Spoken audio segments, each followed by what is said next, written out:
Hey guys, Trump here. I saw this video claiming to be a video essay not written by an AI. Seeing the obviously hostile tone it carried and being a known defender of AI, I decided to react to it. Enjoy. AI didn't arrive with a bang. It slipped into our lives quietly. The weird part isn't that AI is powerful, it's how normal it already feels. Hey, how do you keep getting in here? Oh my god, she keeps trying to steal my job. I'll give you an A for that joke. You mentioned that AI stealthily entered our lives. What method could the machines use to infiltrate our social media platform for years without it being possible for us to know? If we look at the last 6 years of technological development, did companies like Google or Facebook hide their use of AI or future plans? Anyway, what I was going to talk about today was the history of elevator music, but given the circumstances, maybe we should talk about AI and how it's increasingly poking around in spaces it has no business being in. So AI is poking in places where it has no business being in. Who is the one that decides where AI is supposed to be and not supposed to be used at? If the company that owns the platform implants AI or has an AI-friendly policy, would that provide a space where AI is tolerated if not expected? Because whether we like it or not, AI is here and is shaping what we say and how we think. You say that AI shapes what we say and how we think.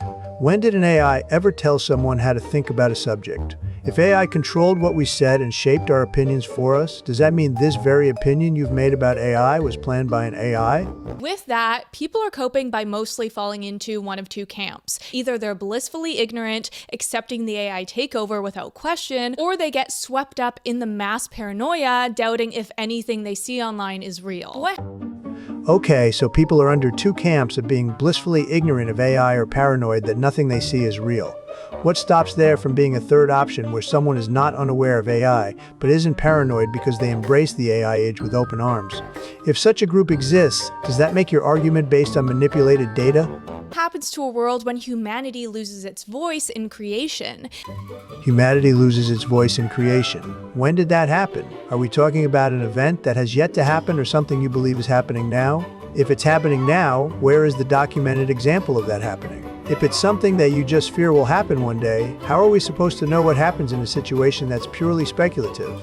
And when there's no accountability for truth anymore. Well, buckle up because that is what we're going to try and get to the bottom of today.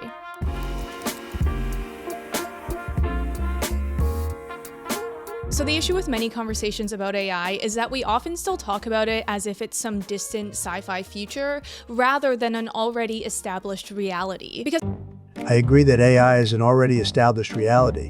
What caused you to start your video claiming the machines weren't supposed to be on our social media or that AI shapes our opinions if you say that AI is an already established reality?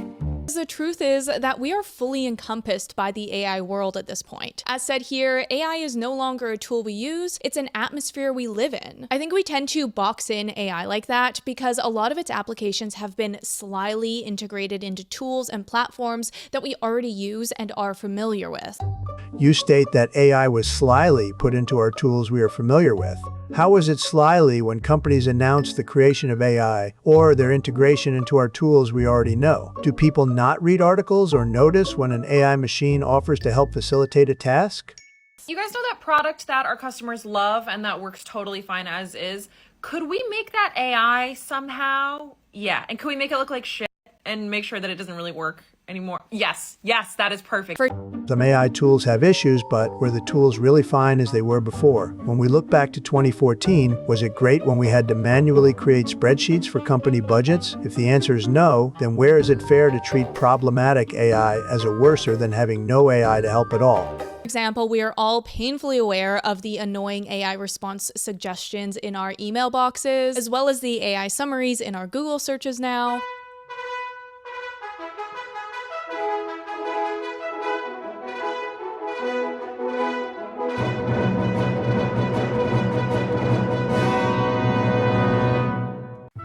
I understand you may not prefer these things, but how does that serve as good examples of AI being an issue? If you are capable of turning it off, then where does the problem lie? If some people want these suggestions and even like the AI summaries to their questions, does that make the issue a matter of preference instead of a legitimate universal problem? But those are just user interface applications, and most of the changes are happening behind the scenes in software updates. Like how pretty much anywhere you shop online, the personalized product recommendations are AI dictated based on your previous shopping activity. The pricing of said items are also AI run based on supply, demand, and again, all of your data. It's true that AI helps with shopping, but where did you get the evidence that online prices are dictated by our personal data? If this claim was true, would we all be paying different prices for the same item regardless of their availability or supply? In our music apps suggesting the next best song for us, our navigation tools use AI to predict congestion before it fully forms. Social media platforms are mostly run by AI now, with the most recent update including AI moderators screwing up all of our feeds. Hell, it's even in the Grammarly extension that I installed back in college and use as my autocorrect in writing this very script. So, I'm confused. How does this video claim that it's not written by an AI when she literally just admitted to us that the very software she uses to write her script for this video has AI that helped her write it? If you use Grammarly to write this script using its AI abilities, then how did you not commit clickbait when your title specially says the essay does not have AI in it? The point being that AI is completely unavoidable at this point if you are a part of the modern world. As written here, my morning routine alone involves more AI than a Star Trek episode. My alarm adjusts based on my sleep cycles, my calendar app suggests optimal meeting times, my newsfeed is curated by algorithms that know I'll click on space news and ignore sports. Even my coffee maker preheats based on when I usually stumble into the kitchen looking like a confused zombie. But it doesn't stop there, as this invasion of AI is only gaining traction. You call it an invasion, but how is it an invasion when people create, buy, and ultimately use AI? If you say that it is gaining traction, does that mean people are enjoying its use? If the answer is yes, then what causes you to call it an invasion when humanity welcomes AI willingly? Tesla implemented the always listening Grok into their cars, where you can press and hold a voice button on the steering wheel to ask AI if you should break up with your boyfriend. You might be able to ask the AI about that, but are talking to AI assistants really a new thing? If the answer is no, then what is the big deal pointing out you can now do the same in your car? Also, if someone asks an AI for relationship advice, does it mean they will follow whatever the AI says to them, or will it remain their decision at the end of the day? There's a gray area in terms of our data collection so that we are kind of like listening quite aggressively. We are listening? Yeah, it's just to like maximize the user experience. But also that's only so long as Tesla keeps making cars, because they did just announce that they're dropping production of the Model 3 and Model Y to focus more of its efforts on their Optimus humanoid robots, just what we wanted, as well. They're focusing on their human robots. What stops them from making both? If we look at it from a business perspective, does Tesla gain profits by discontinuing self-driving cars for robots, or do they get more profit by cornering the market with both? Also, what is wrong with AI human robots? If people enjoy AI in its digital form, would it naturally follow that they want an AI that can walk and talk with them? A lot of people this past month got the shock of their lives when they realized that their new favorite Spotify artist was actually AI. Sienna Rose, an emerging R&B artist with millions of streams, sounded so authentic that it wasn't until months after her debut that people started questioning her realness. And when the news broke, people didn't just feel scammed, but they felt a genuine sense of loss over the music they had formed real emotional connections with. The fans had their disillusionment, wanted Rose to be true, and regretted losing the soul in her music.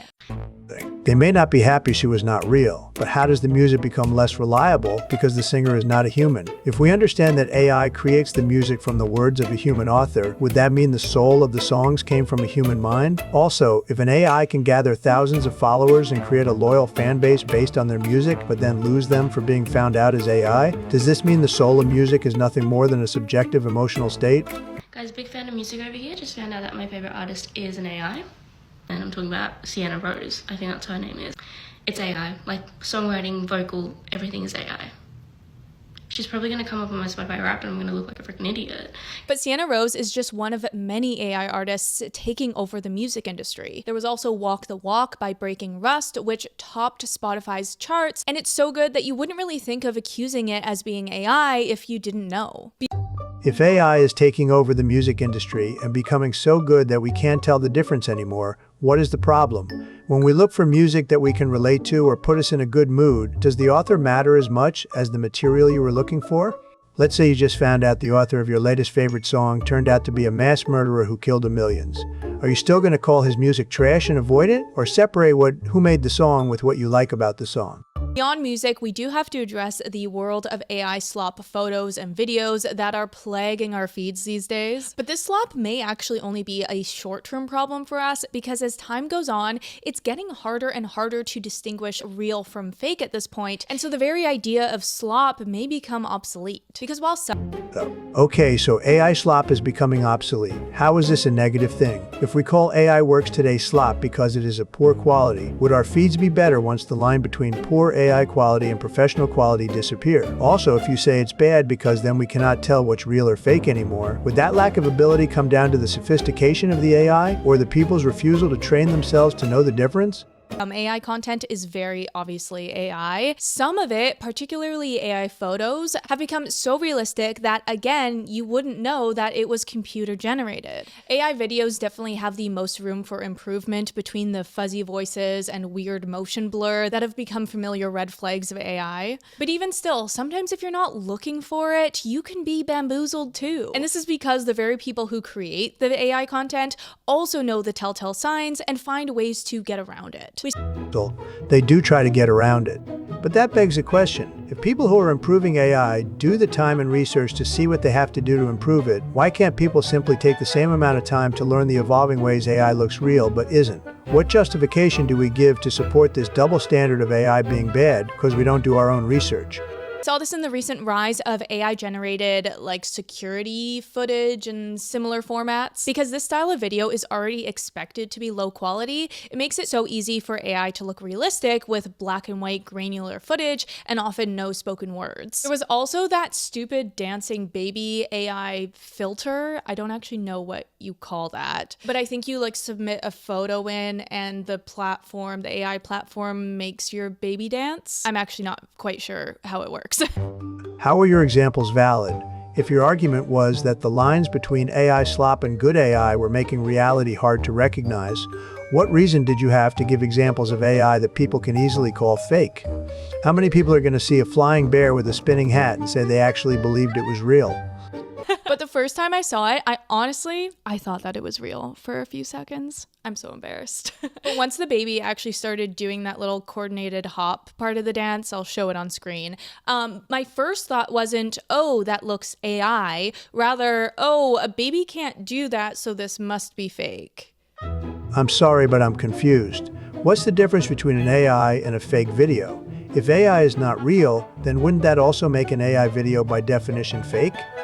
It's a very unbelievable time to be living in. But this brings us to a very interesting phenomenon going on, which is AI paranoia. Something I'm sure a lot of us are dealing with because we're constantly scrolling through the internet with our guards up, questioning whether everything is AI. I just had this the other day when I saw the recent Kendall Jenner ad for some gambling app. The whole time I was like, oh, this for sure is AI because her motions were weird and her mouth movements seemed off. So of course I went to the comments to see if anyone else was calling it out, and no one said, is this AI? So then I went to Google to double check, and again, apparently it's real. So now I feel like I'm not just trying to protect myself from being tricked by AI, but also trying to not anxiously accuse reality of being fake. It's good to keep a skeptical mindset, but how are you going to accuse reality itself for being fake? If you noticed a video that you personally found weird wasn't being called fake and a Google search told you it was real, does that prove the video was not fake, or are you arguing because reality did not meet your expectations you are skeptical of it too? Unfortunately, this is a collective curse that a lot of us are dealing with and will only get worse over time. I'd like to hear less about AI. Because once we reach the singularity point where AI and reality become indistinguishable, then we risk losing trust in all our media.